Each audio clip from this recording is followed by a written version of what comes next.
안녕하세요 청취자 여러분, 정윤희의 부킹클럽입니다. 네, 안녕하세요. 윤마담입니다. 네, 반갑습니다. 이마다입니다. 네, 저희는 지금 잘 구워진 고구마를 앞에 두고 녹음을 하기 시작했습니다. 오늘 말씀드린 것처럼 이제 김영하 산문 마지막 말하다라는 책을 가지고 얘기를 해볼 텐데요. 어떻게 하다 보니까 김영하 씨 거 이거 세 권 다 읽게 됐네요. 그죠? 네. 개인적으로 세 권 중에 어떤 게 제일 좋으셨어요? 보다, 읽다, 말하다 중에서? 저는 읽다. 읽다. 네. 저는 말하다. 말하다. 네. 저는 보다. 네. 말하다가 좋다고 말씀해주신 그럼 이마담한테 책 설명 부탁드릴게요. 네. 네. 이 책은 방금 정마담께서 말씀해 주셨듯이 그 김영하 작가의 에세이 마지막 편이고요. 말하다라는 얘기로 김영하 작가가 인터뷰한 내용, 강연한 내용들 중에서 본인이 조금 더 괜찮다고 생각한 것을 추려서 만든 글이고요. 개인적으로 이 시대를 본인이 어떻게 바라보고 있는지에 대한 얘기가 많이 나와 있어서 네. 저는 공감이 많이 됐던 그런 책입니다. 네.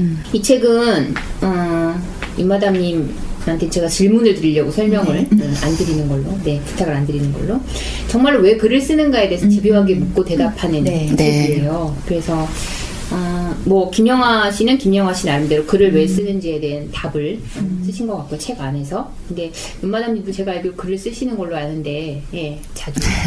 네. 글을 왜 쓸까요, 우리가? 누구나 자기 표현의 욕구가 있는 것 같아요. 네. 네, 근데 저는 말이 어눌한 사람이라서 가끔 글로 하고 싶은 말을 쓸 때 좀 더 논리 정연하게 내 생각을 정리할 수 있는 것 같아서, 그리고 또 슬플 때보다 분노할 때 가장 글을 많이 쓰는 것 같고. 그렇죠. 네. 그러니까 그 상황을 이겨나가기 위한 하나의 방편, 제가 욕을 잘하는 것도 아니고, 그렇죠. 또 가서 싸우지도 못하니까 그 분노를 승화시키는 방법 중에 하나가 글쓰기인 것 같아요. 네. 그래서 쓰고 싶은 글이 있었는데, 분노 게이지가 올라갈 때만 작동을 하고, 보통 기분이 좋을 때는 노느라 바빠서 글을 잘 안 쓰게 되는 것 같아요. 정확하게 말씀해 주신 것 같아요. 네. 이마담님도 글을 쓰시는 걸로 제가 알고 있는데, 글을 왜 쓸까요? 이마담님 똑같이 질문. 저도 비슷한 것 같은데, 저는 자꾸만 네. 깜빡깜빡 하는 거예요. 제가 오늘 어떤 일을 했는지 이런 거에 대해서.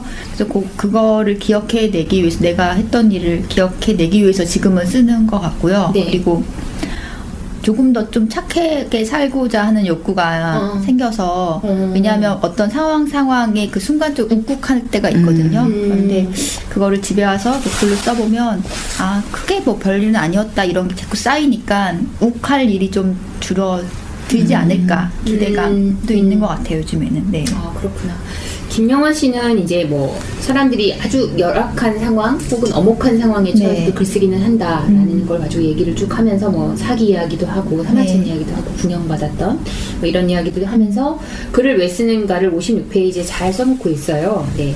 그래서 글쓰기야말로 인간에게 남겨진 가장 마지막 자유 최후의 본능이다라고 표현하는데, 진짜로 맞는 말 같아요. 이것도. 그리고 아까 윤마담이 왜 분노할 때 쓴다라고 하시니까, 억압된 상황에서 분노가 그럴 때 주로 일어나잖아요. 내가 어쩔 수 없이 억압되어지는 상황에 대해서 그 폭압에 대해서 맞설 수 있는 방법 중에 하나가 글쓰기인 거죠. 그래서 왜 수용소나 아니면 감옥, 뭐 감옥으로 대사색 이런 신영선생님 책도 있었고, 예를 들면 그런 책들이 유난히 많이 쓰여지고 또 큰 감명을 주는 이유가 그 상황이 억압적인 상황이기 때문에 그렇지 않을까라는 생각이 들었고, 김영하 작가도 그걸 참 잘 간파했다라는 생각이 들었어요. 네. 그리고 이 책은 또 하나, 그러면 소설은 뭔가라는 질문, 크게는 이제 글을 왜 쓰는가, 소설은 무엇이고 소설이 우리한테 어떤 기쁨 혹은 효용을 주는가를 이제 계속 이야기하고 있잖아요. 여기서 보면 그래서 최고의 소설이란 무엇이다라는 얘기를 이제 김영하 씨는 김영하 씨 나름대로 하고 있어요. 근데 선생님들은 어떤 소설을 최고의 소설을 치고 있고 왜 그런지 조금 궁금해졌어요, 책을 읽다가. 네. 혹시 있을까요, 그런 게? 나는 왜 소설을 읽는다. 그럼 그 질문이 더 쉬울 것 같네요. 네. 전 재미로 읽는데 새로운 세계를 보는 것 같은 그 하나의 즐거움이고, 그리고 김영하 작가는 최고의 소설이 밑줄 이런 거 없이 네.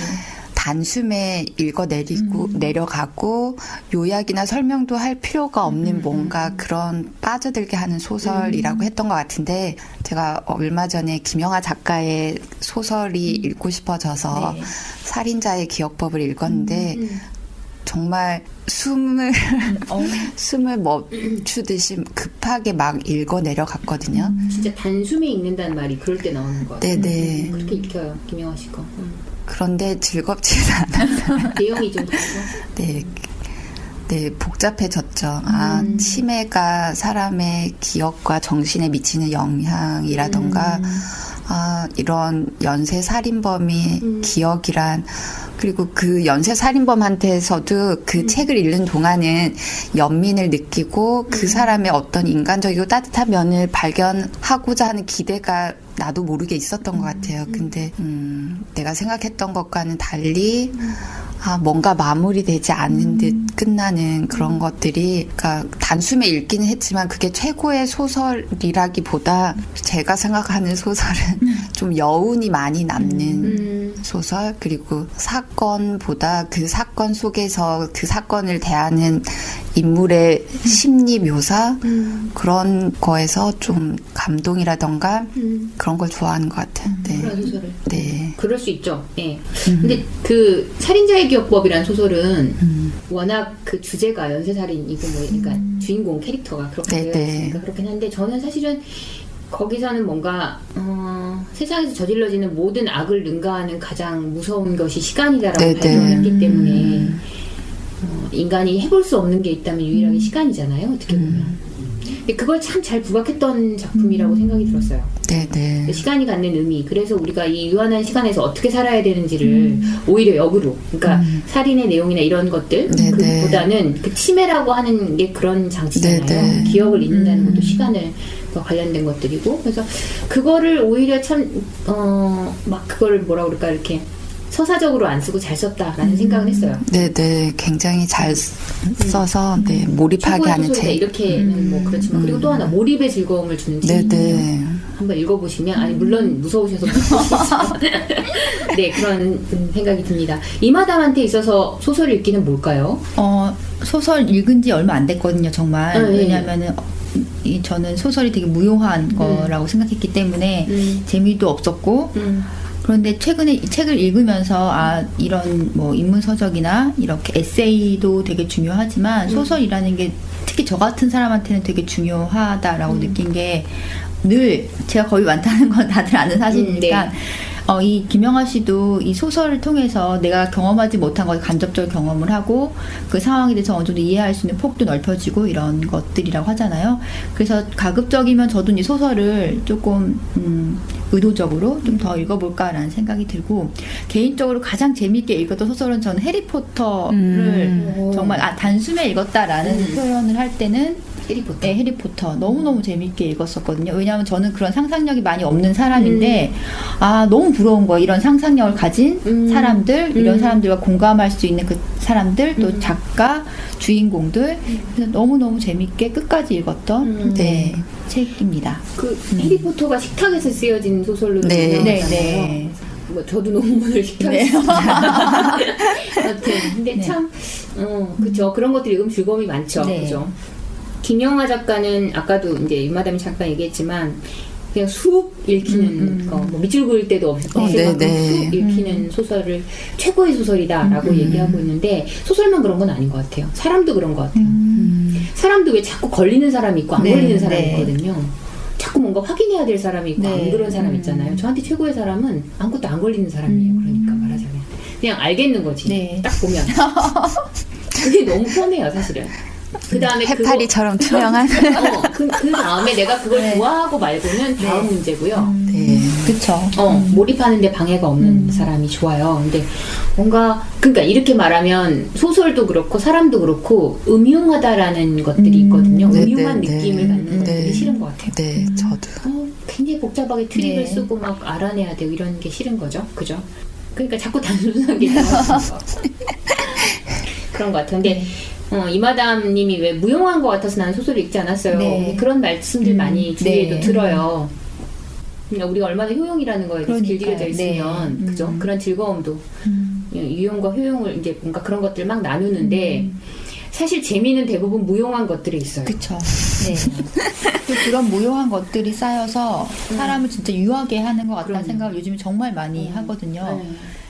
맞아요. 아쉽겠지만 제가 만화책을 언제 읽었냐면 대학 수능 끝나고 처음 만화책을 읽었거든요. 왜냐하면 굉장히 그렇게 그런 건 되게 안 좋다라고 딱 이렇게 선을 그은 집에서 자랐기 때문에 그런 거 접할 일이 전혀 없었는데 엄청나게 스트레스 많이 받고 있는 상황에서 그렇게 무용한 것들이 나에게 네. 얼마나 많은 도움이 되는지 지금 생각해보니까 네. 그때 저희가 숨을 쉴 수 있게끔 해줬던 게 그게 아닐까라는 생각이 들어서 맞아요. 적극적으로 추천을 해요. 요즘에는 너무 많이만 안 읽으면 그럼요, 네. 그럼요. 근데 진짜 그 무용한 것이라고 우리가 말하는 것들이 다 네. 버퍼예요, 저희한테. 그쵸, 네. 그리고 완충제고요.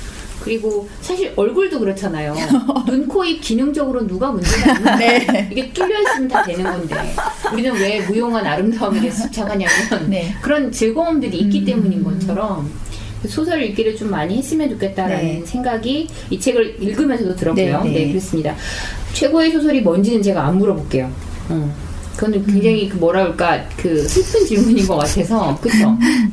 내 인생에 책 한 권 골라봐 이런 거 좀 그렇지 않아요? 어렵지 않아요? 네, 어려워요. 네, 어려운 것 같아요. 그러니까 그거는 제가 패스를 하고 네. 여기 책의 구성은 제가 일부러 말씀을 안 드리는 게 이마담이 잘 설명을 해주셔서 네. 이 책은 강연 자료도 들어있고 네. 인터뷰 자료도 들어있고 막 그래요. 네, 그런데 김영하 씨는 책을 고를 때 4가지 기준이 있다고 얘기해요. 4가지 기준을 얘기하거든요. 네. 네. 선생님들은 책을 고를 때 어떤 기준으로 책을 고르시나요? 김영하 작가는 네. 그런 많은 내용이 쌓였기 때문에 본인의 기준이 있는데 사실 저는 댓글을 좀 많이 보는 여전히 아직 누군가의 잘 몰라서 추천. 그리고 그 추천이 혹시 내가 좋아하는 작가라면 더 믿고 보고 신뢰하고 네. 아니면 그런 뭐 어떻게 하세요? 리뷰나 이런 것들 리뷰도 많이 보는 편이고요. 아니면 작가의 말, 맨 뒤에 작가의 말 있잖아요. 네네. 그런 것도 좀 많이 보는 편이에요. 요즘에는. 네. 윤마담님은요? 저도 어떤 책을 한 권 들었을 때 책 속의 책 네. 이렇게 연결이 되잖아요. 그쵸, 네. 그렇게 따라가면서 이 사람이 얘기하는 이 책 한번 읽어보고 싶다. 그래서 시작하는 경우가 많고 그렇게 했는데 그 작가가 마음에 들면 또 그 작가의 책을 쭉 찾아서 읽어보기도 하고 그래요. 네. 이 독서도 되게 뭐라 그럴까 굉장히 적극적인 네. 행위잖아요. 네, 네. 그렇게 안 하면 못하니까요. 네, 이제 네. 이런 것들이 힘드신 분들도 있다고 하더라고요. 그래서 책 추천이라고 네. 하는 걸 많이 이제 받잖아요. 네, 네. 재미있는 책, 슬픈 책, 네. 뭐 사랑책 예를 들면. 근데 자기만의 기준이 있으면 훨씬 책 읽기가 그쵸. 즐거워지거든요. 네. 근데 이제 김영하 작가는 4가지 기준으로 책을 선택한다고 여기서 쓰고 있어요. 81페이지에 보면. 첫째는 좋아하는 작가의 작품을 고르고, 둘째는 꼼꼼하고 믿음직스럽게 우아한 편집을 제공하는 출판사. 네. 이거 굉장히 중요해요. 그렇죠. 셋째로 번역서의 경우에는 신뢰하는 번역자의 책을 고르고 마지막으로 처음 접하는 저자의 책일 경우에는 작가의 관상을 본다. 이것도 중요한데 저는 이제 세 개는 저랑 똑같은 것 같아요. 네. 세 번째까지는. 근데 넷째 저는 첫 문장을 봐요. 처음 네, 보는 네, 작가는 네. 책을 딱 열어서 첫째 문장을 보면 이거 가야 될지 말아야 될지 이제 판가름이 좀 나거든요. 그 첫 문장이 다인 것 같아요. 책에 오히려 초입이. 네. 예, 그래서 초입이 마음에 안 들면 안 보고. 그러니까 그럴 경우에는 서점을 가야 되는 거죠. 그렇죠. 네. 네, 내가 알던 작가 거는 그럴 필요가 없어요. 그냥 보면 되니까. 네. 네, 인터넷을 통해 주문하면 되는데 처음 만나는 작가들은 초입을 봐야 되기 때문에 가게 되는 것 같아요. 그래서 첫 문장 쓰기가 얼마나 어렵겠어요. 그러니까 그게 너무 어려워요. 근데 저도 제 기억에 한국 작가 중에 첫 문장으로 깜짝 놀랐던 게 박민기 작가였어요. 어떤 너무 책에서 뜬금없어요. 찬미스타일도 그랬고 네. 너무 뜬금없어가지고 안 읽을 수가 없는 거예요. 네, 소재 자체도 좀 다르고. 소재 자체도 너무 네. 다르고 그래서 이 사람 뭔 얘기 하시는 건지 막 이렇게 보게 되는 그런 작가가 박민기 씨였고 네. 여자 작가로는 배수아 작가도 그랬던 것 같아요. 네. 워낙 막 잘 쪼개진 유리 같잖아요. 유리 파편 같아요. 글이. 근데 닿으면 막 다 다치게 어디까지 다치게 하나요? 뭐 이런 게 궁금해서 보기도 하고. 근데 그렇게 처음 만나기도 하는 것 같습니다. 네. 그리고 이제 여기서 책을 고르는 기준도 얘기하고 글을 왜 쓰는지도 얘기하고 소설을 왜 읽어야 되는지도 얘기하고 네. 또 고전을 왜 읽어야 되는지도 묻고 답하는 내용들이 네. 나와요. 네, 그 이야기도 조금 더 해볼까요? 제가 계속 물어보죠 오늘. 네.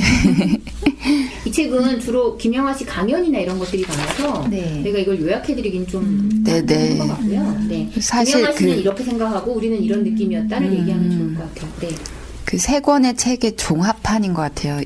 그쵸. 보다 네, 읽다. 맞아요. 네. 고전을 두 분 다 읽으시니까 네, 어떤 요새는 잘 못 읽어요. 네, 우리가, 근자 읽은 고전이 뭐가 있을까요, 선생님? 혹시 기억나시는 거 있으세요? 어디까지가 고전이 돼? 그게 잘 모르겠어요. 어디까지가 어디까지가 고전이라고 고전이다. 하나. 그러네. 어디까지가 고전이지? 출판사에서 고전이라고 생각하니까 고전 시리즈 그런 거 아닐까? 그런 생각이 드는데.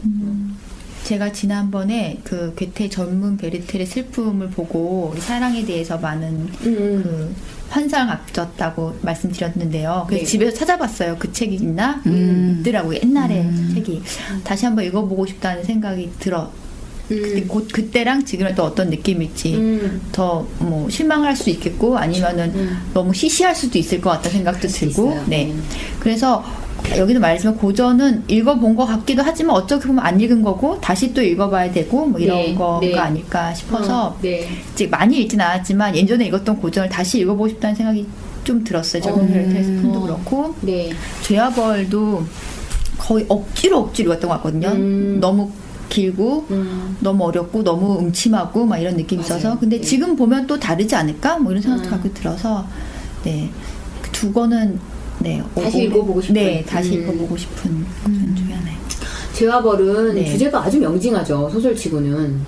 무엇이 죄인지, 그래서 어떻게 벌을 주는지, 네. 인간이 벌을 주는 건 합당한 기준은 어디까지인지, 네, 네. 인간이 과연 누군가를 벌 줄 수 판단해서 있는지. 벌 줄 수 네. 있는지 이런 질문들로 이루어진 책이라서 뭔가 성장하는 시기에 읽으면 좋은 책인 건 맞는 것 같아요. 그런데 이제 나이가 들어서 보면 다시 네. 보면 그것도 그 시대 프레임 안에 갇혀 조금 그 영향을 그쵸? 받잖아요. 네. 이제 그런 것들도 그래서 조금 말하기 곤란해질 수도 있지만 중요한 건 그 질문이 낡았냐 낡지 않냐 이런 건 중요한 거 아닌 것 같아요.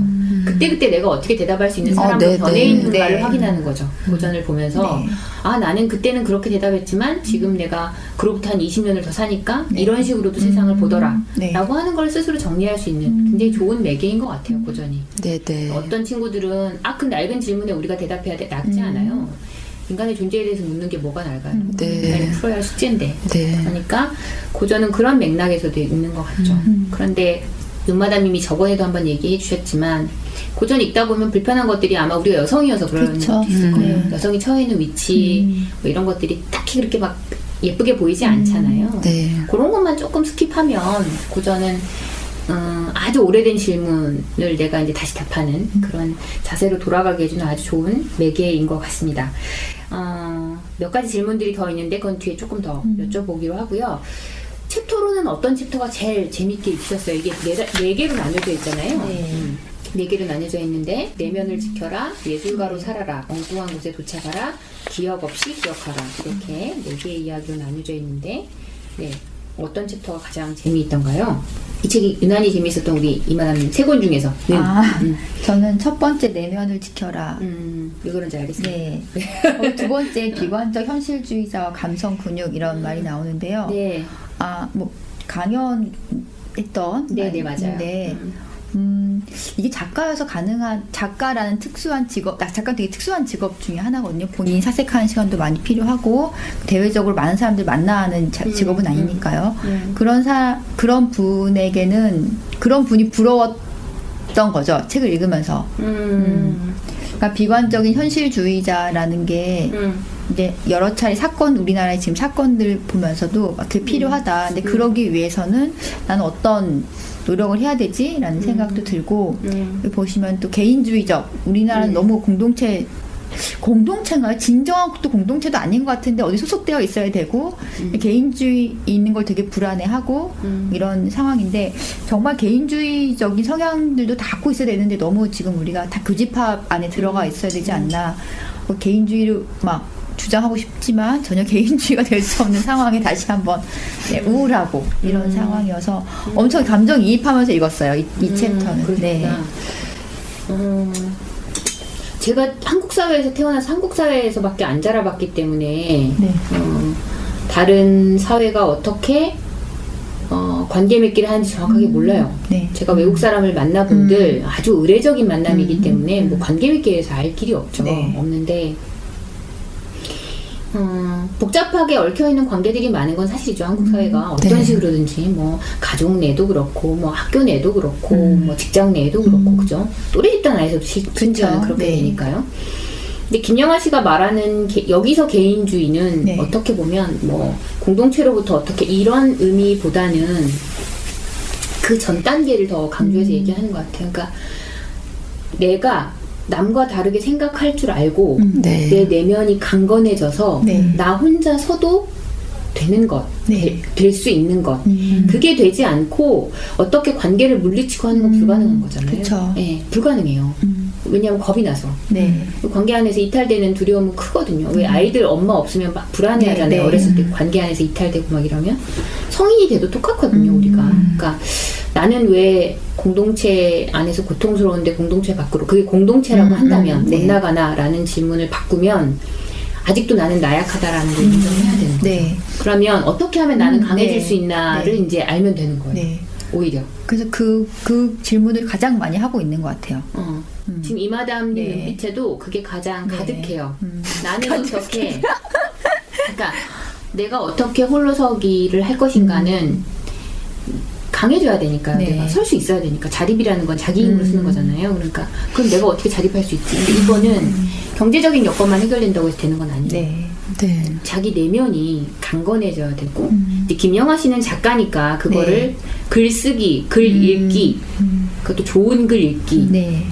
통해서 훈련이 가능하다. 네. 그런 것들로부터 감성 근육을 키울 수 있기 때문이다. 네. 라고 이제 이 책에서 전체적으로 얘기하죠.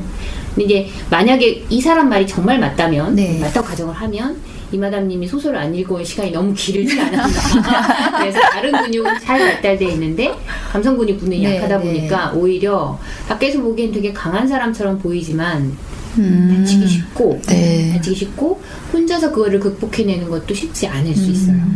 근데 밖에서 보기에는 저 사람이 분명히 다 그런 걸 할 수 있는 사람이라 생각하기 때문에 그러니까 뭔가 이렇게 애두르지 않고 할 것 같다는 생각이 드는 거죠. 제가 이제 몇 년을 보니까 이 말은.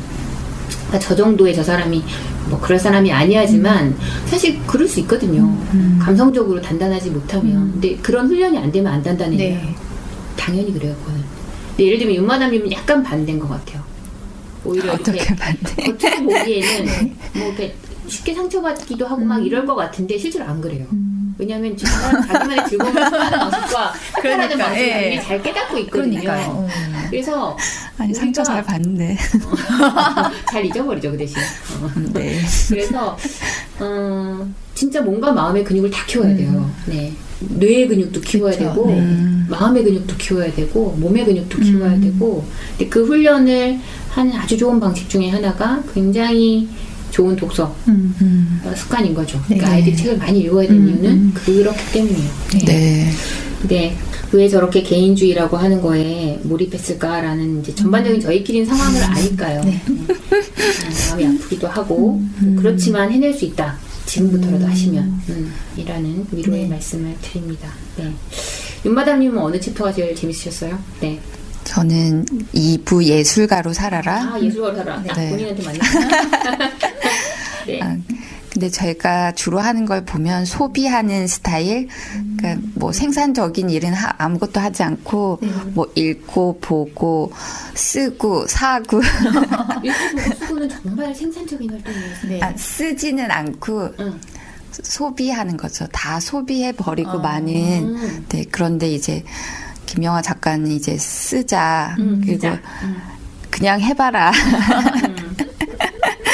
맞아요. 그냥 해봐라. 네, 가장 감명한 말인 것 같아요. 네. 나이키 광고. 네, 네. 나는 그날처럼 감명한 게 그쵸, 없는 것 같아요. 그쵸. 해봐야 알지 뭐. 맞아요. 해보는 거지 그냥.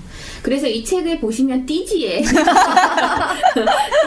또 뭐라고 쓰여있냐면 일단 첫 문장을 적으십시오. 어쩌면 그게 모든 것을 바꿔놓을지도 모릅니다.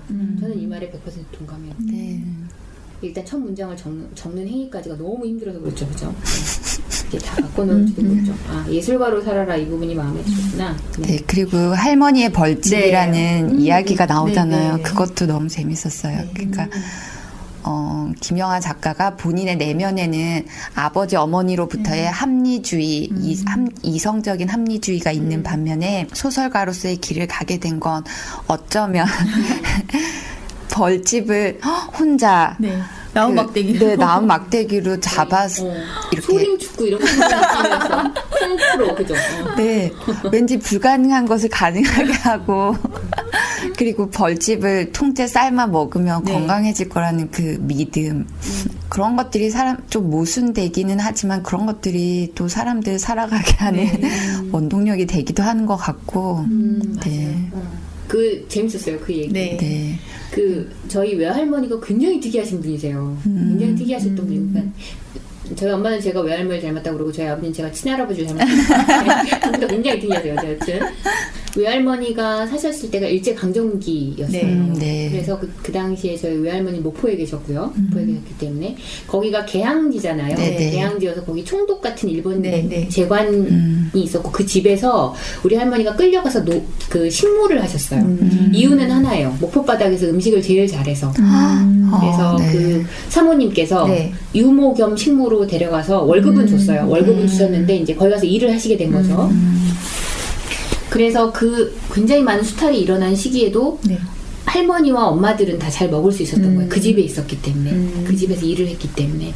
그런데 이제 해방이 된 거예요. 네. 해방이 왔잖아요. 해방이 돼서 일본 사람들이 남아있는 사람들이 이제 어떻게 되는 상황인지 알 거잖아요. 네. 근데 네. 우리 할머니는 그 일본인의 부인과 네. 관계가 굉장히 돈독해진 거예요. 유모 겸 네, 네. 식모를 하시면서. 우리 할머니 입장에서는 이 여자가 별로 나쁜 짓을 안 한 거예요. 이제 조선 사람들한테 그 당시 별로 해코지도 안 했고 네, 아무 네. 생각이 없는 여자애도 많고 네, 네. 그 아이들도 그랬고 그래서 그 일본으로 가는 배가 네. 이제 목포에서 떴대요. 이제 피신을 하는 거죠 일본 사람. 일본 사람 다 빠져나가는 시기. 네, 시기였는데 이제 거기 살던 사람들이 화가 나니까 네. 이제 이 사람들 잡겠다라고 했던 거예요. 네, 네. 근데 저희 할머니가 그 부인이랑 아이들만 남편은 모르고요. 그건 냅뒀대요 그냥. 그러니까 그 사람 뭔가 나쁜 짓 했으니까 냅뒀겠지. 근데 우리 할머니가 그 사람들의 인파를 다 뚫고 그 사람들 배에다 태워서 네, 보냈대요. 네. 근데 그 모습을 생각해 보면 신화적이잖아요.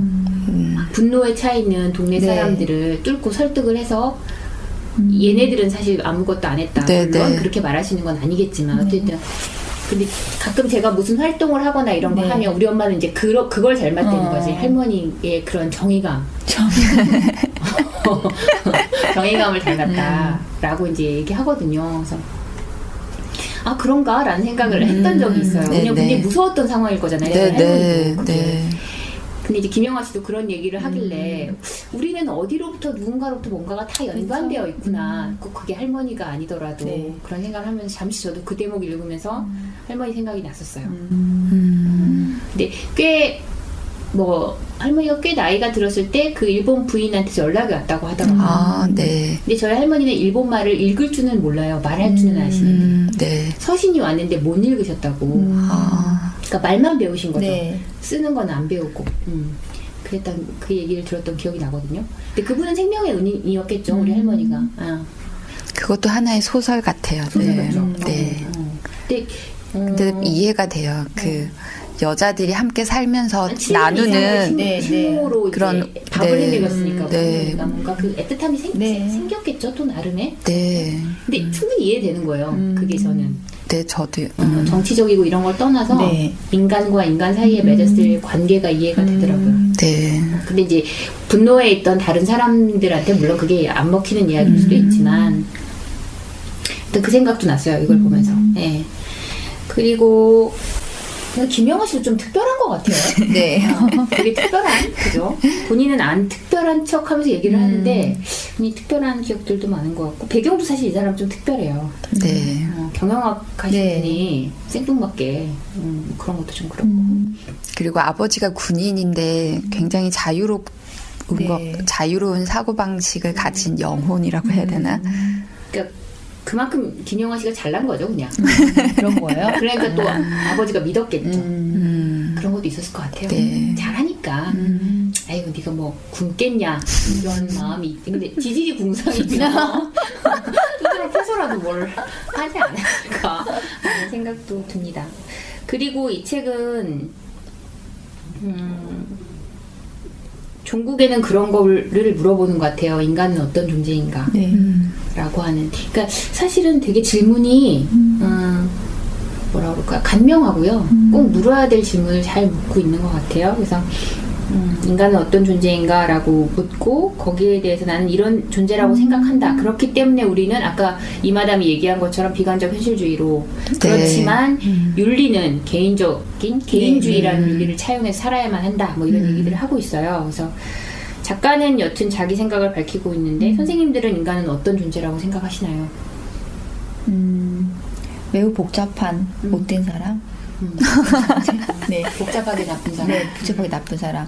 근데 복잡하다는 거에 많은 의미가 있는 것 같아요. 네, 제가 아까 글쓰기 요즘에 제가 뭐 그냥 짤막짤막하게 네네네. 일지처럼 쓰는 네. 글쓰기를 왜 하냐면 아까 진짜로 그 복잡함 안에 뒤에 복잡하게 나쁜 사람이죠. 보다는 복잡한 사람이고 싶어서 쓰는 것 같은 거예요. 그냥 뒤에 뭐 나쁜 사람 말고 나는 그냥 복잡한 사람이고 싶은데 어느 순간에는 복잡한 게 좀 줄어들고 그냥 나쁜 사람이 스스로 되고 있지 않나라는 생각이 들어서 그 글을 쓰고 있거든요. 그래서 그러니까 글 쓸 때 생각을 되게 많이 하게 되잖아요. 뭐 제가 작가는 아니지만 그래도 한 문장 쓸 때 내가 이 문장을 왜 쓰지 이런 생각도 들고 하니까 그 사람들은 복잡하게 나쁜 사람인데 가급적이면 그냥 복잡했으면 좋겠다라는 생각이 들어요. 네. 그러니까 저도 이제 이마담님 글을 보지만 저는 이제 아무래도 독서의 기간이 길고요. 네. 다른 사람들에 비하면 할 짓이 그거밖에 없어가지고 그래서 버릇처럼 이렇게 어떤 문장에서 그 사람의 흔적을 찾기도 해요. 별로 좋은 버릇은 아닌데요. 근데 이마담님 글을 보면 이렇게 뭐라 그럴까 멈칫멈칫하는 부분들이 보여요. 화가 나서 어떤 화 때문에 그렇게 생각하는 거고요. 네. 그러니까 그 불필요하게 만약에 애두르는 부분이 있다. 혹은 불필요하게 이 사람이 멈춘다. 말 지름표를 쓴다. 라는 부분은 그것을 읽는 사람을 생각하는 거거든요. 읽는 사람을. 그러니까 근데 그 읽는 사람을 생각하는 마음이라는 게 읽는 사람이 상처받지 않았으면 좋겠다는 마음이 강하다는 느낌이 들어요. 내 말로 내 글로 인해서 누군가 다치지 않았으면 좋겠다. 그래서 자기 욕망, 자기 분노, 자기 즐거움이 네. 다 못 드러나는 거죠. 그게 혹여 누군가에게 피해를 줄까봐, 상처를 네. 줄까봐. 근데 김영하 씨도 이제 그런 얘기를 하지만 네. 아버지가 보면 안 되는 글, 부모가 보면 안 되는 네. 글, 친구가 보면 안 되는 글을 쓸 수 있어야 한다. 그건 온전히 자기 즐거움에서 글을 써야 한다는 네. 얘기거든요. 바꿔 말하면. 네. 근데 그러면 이마담님이 온전히 자기 즐거움을 쓰는 때까지는 시간이 걸릴 거예요. 네. 또 다시 돌아와서 그 얘기를 하려면 그렇게 되려면 진짜 감성 근육이 붙어야 되는 거죠. 내 즐거움이 어때서? 내 무용함이 뭐 어때서? 네. 읽든 말든 거기까지 가실지 돌아가시기 전까지 못 가실지는 제가 모르겠으나 굉장히 노력하고 있는 건 알겠어요. 그리고 그 노력이 40대에 이루어지고 있다는 것이 일견 안쓰럽고 그나마 다행이다. 뭐 이런 생각이 좀 들죠. 그거에 비하면 임마다님 글은 훨씬 더 뭐랄까 주춤거리는 대목이 없어요. 그거에 그래요? 비하면. 네, 그러니까 조금 더 자기 즐거움에 몰입해 있는 건 알겠는데, 근데 그래도 다 못 드러내죠. 근데 저도 마찬가지예요. 제 글을 보면 거의 풀 메이크업 수준이에요. 근데 왜 그러나 생각해 보면 겁이 난 것도 있겠지만 상처 주기 싫어서 그런 것도 있거든요.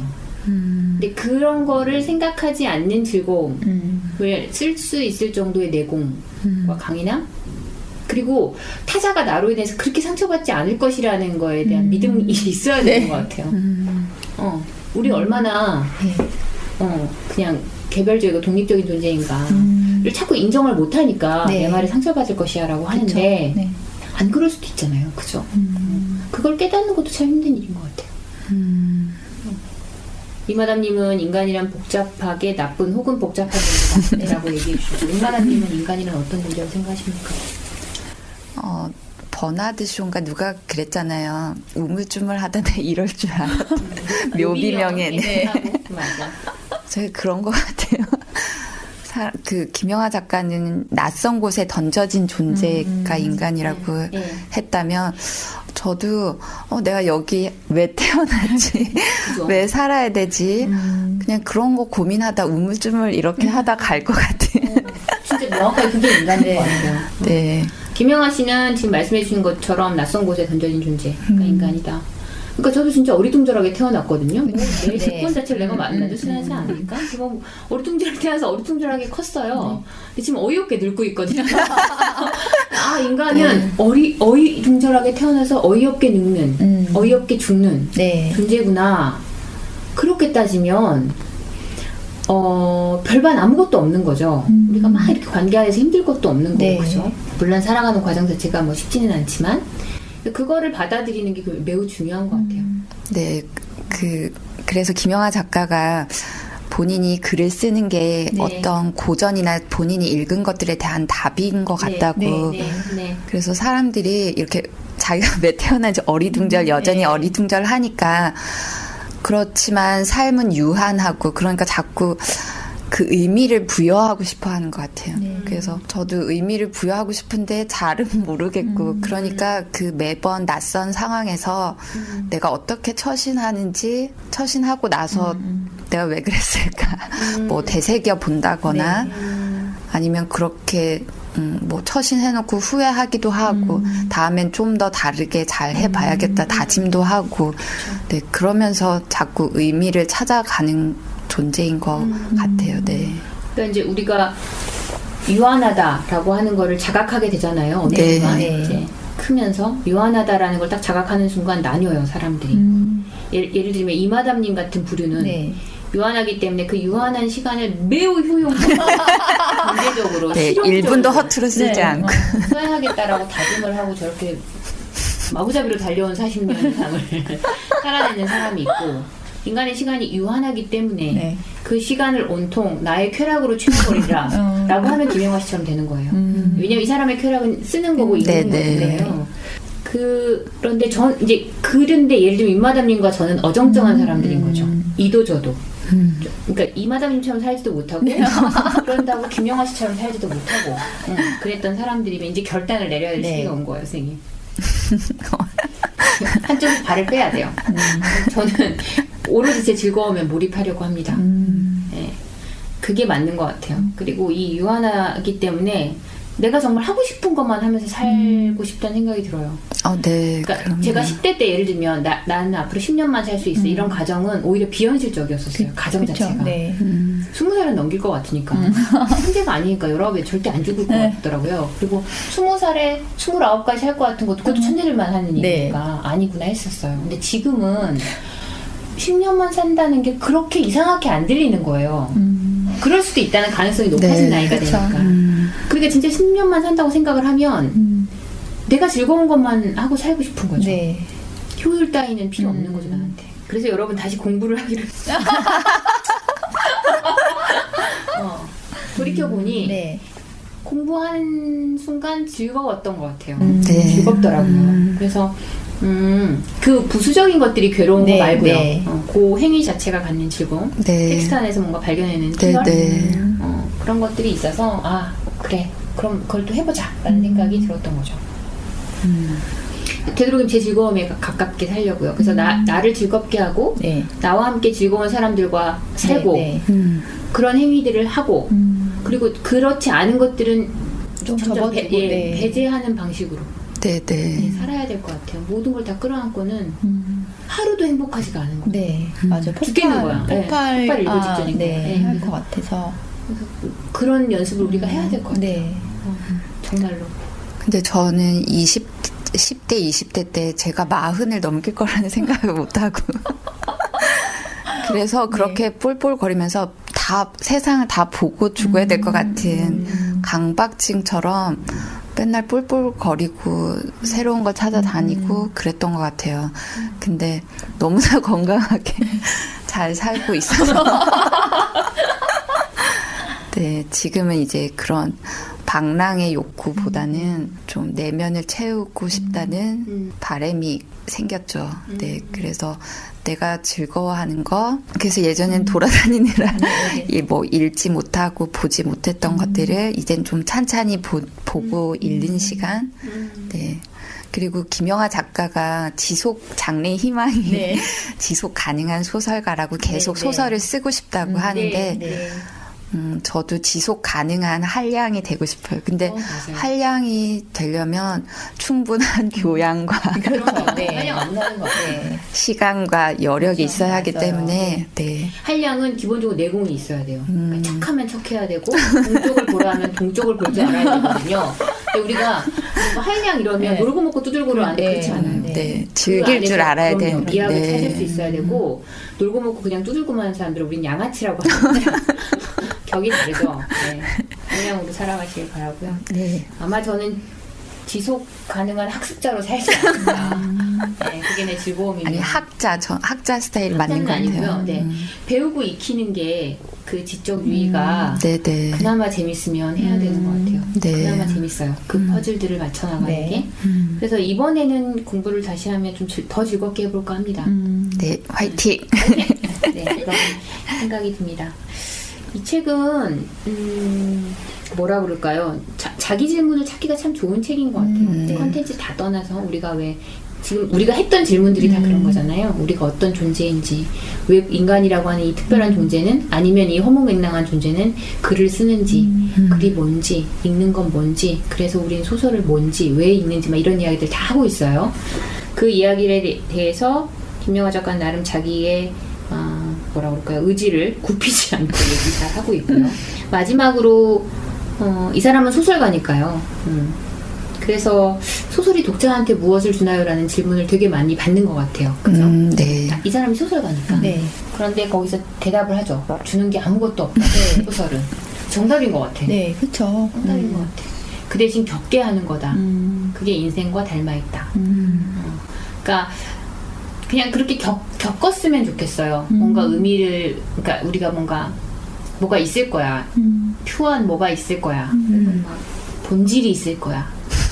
뭔가 나한테 의미가 있을 거야. 시간을 막 이렇게 하는 거 말고 그냥 통과해 나가면 좋겠다는 생각이 들어요, 요즘에는. 나라는 인간이 이 네. 우주의 한 점을 그냥 통과해 나간다. 네. 라면 어떨까? 그러면 좀 덜 지치고 덜 우울하지 않을까? 라는 네. 생각이 들어요. 저는 그랬어요, 개인적으로 이 책을 보면서. 네. 갑자기 드는 생각인데 꼭 잘 통과해야 되나? 이런 생각이 문득 드는 거예요. 그러니까 잘 통과하지 못하고 있다는 그런 강박감이 사람들을 힘들게 하고 뭐 저조차도 그래서 우리가 앞에 잘이라는 걸 꼭 모든 거에 다 붙여야 되나? 이런 게 요즘에 많이 생각이 듭니다. 저는 그냥 잘 말고 그냥 통과하고 싶어요. 저도 제 삶을 그냥 묵묵히 네. 통과하고 싶은데 네. 제가 이 방송을 집에 가서 듣거든요. 네. 저도 들어요. 네. 그러면서 반성도 하고 뭐 그러는데 두 분이 굉장히 다른 화두가 있어요.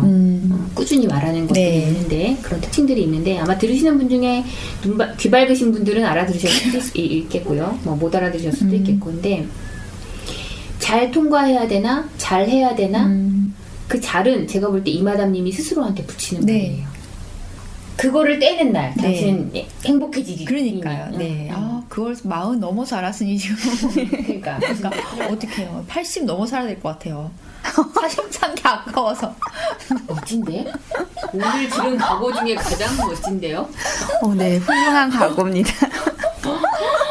어머나 이 세상에 40년을 조사하겠다는 저런 막강한 각오를 하다니. 멋진 할머니가 되실 수 있을 것 같아요. 그럴 네, 것 같아요. 네. 진짜 멋지고 강한 할머니가 되실 수 있을 것 같아요. 벌집이 뭐야? 지나가는 호랑이도 때려잡을 거야. 막 파리채로 그런 할머니가 되지 않을까. 부단히 너무 잘하고 있으니까 그 강박만 떼어버리시면 진짜 잘하실 것 같아요. 근데 그게 사실 쉽지 않죠. 네. 지금 제 말이 쉬워요. 그게 어떻게 쉽겠어요? 안 되죠. 네, 그 김광석 씨는 잊으라 뭐 안 잊네 뭐 이런 그러지만 잊어야 한다면 잊혀지면 좋겠어. 근데 네. 그게 안 되는 것처럼 네. 잘 안 되죠. 네. 그렇지만 어떻게든 잘 해봅시다. 네. 책 얘기는 거의 다 한 것 네. 같죠? 네. 자, 그래서 좋았던 문장 혹시 준비해 오신 거 있으시면 좀 소개해 주실래요? 그거 정도 얘기하고 책 마무리할까 합니다. 네, 읽어보시면 좋겠어요. 네. 읽어보시면 좋겠는데 그래도 이거 참 좋더라. 우리가 얘기 안 한 것 중에라도 있으시면 네. 전 좋았던 문장 하나 꼽으면 네. 어떤 순간에 인간이 고요하게 자기 서재, 아무도 침입해오지 않는 고요한 공간에서 자기 자신을 대면하고 정직하게 쓴 글에는 늘 힘이 있고 매력이 있어요. 그 와닿았던 게 정직하게 쓴 글, 그러니까 자신을 정직하게 바라볼 수 있고. 그게 제일 힘들어요. 내가 나를 보는. 네네. 네, 그래서 이 말이 와닿았던 것 같아요. 예전에 내가 나를 모르겠어가지고요. 네. 누가 뭐죠? 절하는 거 그거. 108배? 108배. 네. 108배를 하면 안 돼요? 알아진대요. 네. 108배를 모르겠는 거예요. 모르겠대. 그러니까 108배를 해도 모르겠던데요. 네. 그러니까 10,000배를 하면 알아진대요. 10,000배를 하면. 네. 근데 10,000배를 하면 알아지냐 죽겠어. 근데 그건 알겠더라. 내가 10,000배까지 못했어요. 네. 이게 뭐랄까 나중에 토할 것 같이 막 울렁울렁하거든요. 근데 하여튼 확실하게 아는 거. 네. 내가 이렇게 나를 궁금해하는구나. 그 사실 앞에는 갔던 것 같아요. 네. 내가 나를 이렇게 궁금하고 나는 나를 이렇게 알아서 뭔가 잘 살아보려고 노력하는 굉장히 갸륵한 존재구나 나라는 인간이. 그래서 아이고 나를 내가 미워하지 말자 라고 했던 깨달음을 얻었으니 네. 나름 뭔가 안 거죠. 그렇죠. 진짜 그걸 하면서 처절하잖아요. 네. 나중에 소리 나요. 모르겠어. 진짜로 소리 나. 죽을 것 같아. 여튼 그랬던 기억이 있습니다. 네. 근데 그렇게 3,000배, 10,000배 이런 거 하면 자아가 없어질 것 같은데. 무념무상의 지경에 이르러서. 분열의 지점에 가고요. 네. 진짜로. 근데 그 108배 하러 갔던 친구가 제가 옛날에 한번 말씀드렸을 거예요. 그러니까 저라는 걸 체조로 배운 친구예요. 다이어트. 그래서 그 많은 사람들 앞에서 절체조를 손을 왜 쫙쫙 벌려서 하는 거 있잖아요. 창피해 죽는 여자. 108번을 그렇게 하고 쓰러졌어요. 걔는. 주위에 아줌마들 다 쳐다보시고 불자님들이 다 쳐다보고 우린 불자도 아닌데. 우리 나이에 무릎이 나갈 수 있으니 그럼요. 조심해야 합니다. 그 무릎 안 나가고 하는 방식이 있대요. 되게 가볍게 하시더라고요. 추천하지는 않겠어요, 여러분. 네, 맞아요. 그 문장 참 좋았어요. 이마담님은요? 저는 그 예술가로 살아라 부분에서 여러분이 뭔가를 하겠다고 할 때 대부분 사람들이 그런데 해서 뭐 하려고? 이런 질문을 하잖아요. 저도 이제 뭔가를 하겠다고 얘기를 했더니 그거 해서 뭐 하려고? 라는 질문을 그 말을 했던 모든 사람한테 들었거든요. 네. 네, 그래서 내가 꼭 뭐가 돼야 돼? 라고 대답을 했는데 그렇게 하지 말고 차라리 그냥 재밌어서 해 라고 했으면은 좋았을 걸 이란 생각이 들었습니다. 어쨌든 네. 스트레스가 지금 많이 쌓이셔서 그래요. 네. 사람이 무슨 말을 들었을 때 뭐 하려고 해? 그거 네. 왜 해? 네. 이렇게 했을 때 나 재밌자고 하는데 라고 할 정도는 네. 해탈한 거예요. 근데 그렇군요. 스트레스가 많이 쌓여있는데 네. 그 말을 누군가 딱 던지면 공격적으로 나갈 수밖에 없어요. 내가 뭘 꼭 뭘 이루어야 돼? 너는 그렇게만 해? 뭐 이렇게밖에 말이 안 나가는 거죠. 그리고 또 하나 어쩔 수 없는 네. 사람들을 제외하고요. 네. 그거 해서 뭐 하려고 라고 묻는 사람들하고는 친구하지 마세요. 어쩔 수 없는 사람들을 제외하고. 다 어쩔 수 없는 사람들이야. 왜냐하면 그런 물음을 하는 사람을 곁에 네. 두는 거 안 네. 좋아요. 정신 건강에. 뭐 예를 들면 윤마담님이 예를 들어 뭘 하고 싶어 네. 라고 얘기했어요. 근데 디나야 그걸 왜 하니? 이렇게 말한 사람은 가까이 두지 마세요. 네. 그런 사람들은 선생님들의 인생에 하나도 도움이 안 돼요. 왜냐하면 두 분이 뭘 하시겠다고 하는 네. 게 크게 문제는 아니잖아요. 있거든요. 그럴 일을 할 사람들이 아니기 때문에 그래요. 아니기 때문에 그 정도의 신뢰가 있기 때문에 그럼 그 사람들이 분명 무슨 연유가 있을 거란 말이죠. 그럴 때는 뭐 돈을 크게는 못 대주더라도 응원해주고 그렇죠. 칭찬해주고 기뻐해주고 하는 게 나는 뭐라 그럴까 좋은 관계라고 생각해요. 네. 근데 제 주변에는 감사하게도 없습니다. 진짜로요. 다행히 저도 응원하거나 그런 아니면 또 시작이다 이런 반응. 그거는 있어. 또 시작이네. 뭐 이런 거 있는데 근데 아마도 이마담님이 너무 뭐랄까 이렇게 아주 탁탁 맞춰서 살아오셔서 그럴 거예요. 그래서 네. 저 친구가 왜 저런 도전을 하려고 하지? 라고 하는 의문이 생길 수도 있을 것 같아요. 둘은 그냥 뭐 이러고도 살고 저러고도 막 살아오니까 뭐 또 그러나 보다. 그죠? 그럴 텐데 그런 게 아닌가. 근데 여튼 어쩔 수 없는 관계를 제외하고 효용을 묻는 사람과는 친구 안 하는 게 맞는 것 같아요. 피곤해요. 네. 그럴 필요 없는 것 같아요. 그 문장이 좋으셨구나. 네. 이게 그러니까 책을 읽으면 내 삶이 자꾸 여기서 그쵸. 실현이 되죠. 네. 그럴 수 막 이렇게 단독적으로는 못 읽는 것 같아요. 그죠? 저는 여기 보면 159페이지에 이런 얘기가 있어요. 소설이라는 이 이상한 세계는 우리가 살고 있는 현실 세계와 완전히 다른 것 같지만 실은 깊은 관련을 맺고 있습니다. 그것은 마치 지구와 달의 관계와도 비슷합니다. 라고 하는 얘기가 있거든요. 네. 소설이 그런 맥락에서 참 좋은 것 같아요. 그래서 자꾸 우리가 막 소설도 어느 집 가보니까 뭐 시험에 나오는 거, 논술에 나오는 거 뭐 이런 것만 읽힌대요. 그러지 마시고 그냥 좀 아이들도 그렇고 어른들도 그렇고 무용한 아름다움에 빠질 수 있는 시간들을 좀 내어주면 좋겠어요. 네. 그리고 그런 행위를 하고 있는데 자꾸 왜 그러냐고 묻지 않았으면 좋겠어요.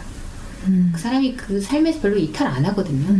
그리고 저희만큼 살아오면 이탈하기도 쉽지 않아요. 이게 관성이 있어서 조금 일탈하는 거 가지고 그죠? 왜 그래? 막 이렇게 놀래가지고 하는 거 같아요. 네. 이렇게 안 하셨으면 좋겠고 김영하 작가도 그러지 말자고 얘기하시는 것 같습니다. 네. 저희끼리는 재밌게 이 책 이야기를 했는데요. 네. 여러분 잘 안 보이시겠지만 이마담님의 눈빛은 여전히 떨리고 있습니다. 변화들이 일어나고 있는 거죠. 마음에서 응원해주세요. 무슨 내용이신지는 모르시겠지만. 네. 자, 이제 책을 정리를 좀 해볼까요? 평점도 주시고 추천사도 좀 남겨주세요. 네. 저는 5점 드리고요. 오, 네. 네. 꼴리는 사람들이 읽었으면 좋겠어요. 오, 멋져? 점점 멋져지고 있어요. 네. 네, 네.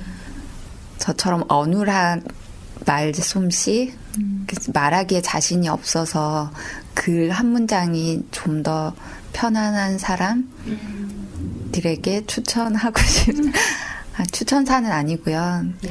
그냥 누구나 만나게 되는 책이 있는 것 같은데 네. 그런 기회를 가지셨으면 좋겠고 저는 조금 짜게 4점, 별 4개를 드립니다.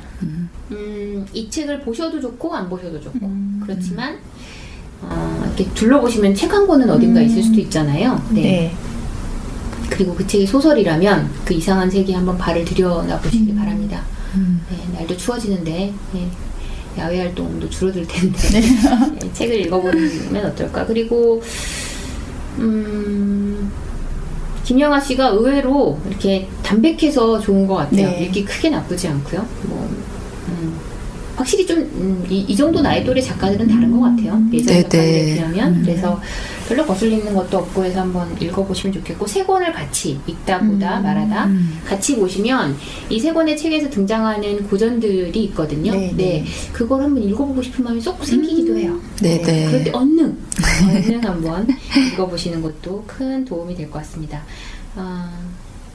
더 남기실 말씀들이 있을까요? 네. 감기 조심하세요. 네. 네. 다들 두꺼운 패딩이 벌써 나왔더라고요. 네, 네. 오늘이 11월의 첫날인데 네. 마치 12월, 1월을 방불케 하는 겨울 옷들이 날씨가 그만큼 갑자기 쌀쌀해진 것 같아서 그 마음들을 잘 추스리는 네. 시간들이었으면 좋겠어요. 네. 자기 마음을 자기가 돌보지 않으면 아무도 돌봐주지 않기 때문에요. 돌봐주지 않는다고 울어봤자 그 울음소리도 들리지 않기 때문에 꼭 본인들이 패딩만 입지 마시고 목만 따숩게 하지 마시고 마음에도 패딩을 하나 네. 사서 잘 덮어주시는 그런 가을 겨울의 초입이었으면 좋겠습니다. 네. 네, 오늘까지 즐거운 이야기 했고요. 다음 네. 시간에는 더 재밌는 책일지 아니면 아닐지 모르겠으나 즐거운 마음으로 찾아뵙겠습니다.